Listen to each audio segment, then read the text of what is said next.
Hello guys, ఎలా ఉన్నారు అందరూ? Welcome to Aishu family. ఈరోజు నాకు మా చెల్లికి ఇద్దరికి ఒక వార్ జరుగుతుంది. దేని గురించి అంటే ఈవినింగ్ వచ్చే మూవీస్ గురించి, ఏ మూవీ చూడాలా అని డిస్కషన్ జరుగుతుంది. ఈరోజు జీ తెలుగులో అయితే కిష్కింధపురి మూవీ, మా టీవీలో అయితే కేరాంప్ మూవీ వస్తుంది. నేనైతే కిష్కింధపురియే ప్రిఫర్ చేస్తా హర్రర్ మూవీ లవర్గా.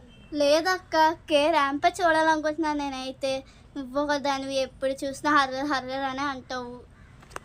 హర్రర్ అయితే ఒక థ్రిల్లింగ్ ఉంటుంది, ర్యాంప్ అయితే కామెడీగా ఉంటుంది. హర్రర్ మూవీ అయితే ఒక థ్రిల్ ఉంటుంది. ఆ బీజిఎమ్స్ కానీ, ఆ సౌండ్ ఎఫెక్ట్స్ కానీ మనల్ని చాలా ఎఫెక్ట్ చేస్తాయి, బాగుంటాయి, థ్రిల్లింగ్ ఎక్స్పీరియన్స్ ఇస్తాయి. లేదక్క, అదైతే కామెడీగా చాలా ఫన్నీగా ఉంటుంది, ఫ్యామిలీ ఎంటర్టైన్మెంట్ కూడా ఉంటుంది. మా చెల్లి కాదు, నేను కాదు, ఆడియన్స్ మీరు చెప్పండి ఏ మూవీ చూస్తే బెటర్ అంటారు. కమెంట్ సెక్షన్లో కమెంట్ చేసేయండి. అలాగే ఐషువెల్ ఫ్రమ్ వైజాగ్ని సబ్స్క్రైబ్ చేసుకోవడం మర్చిపోవద్దు. సబ్స్క్రైబ్ చేసుకొని ఐషువెల్కి ఫ్యామిలీ అయిపోండి.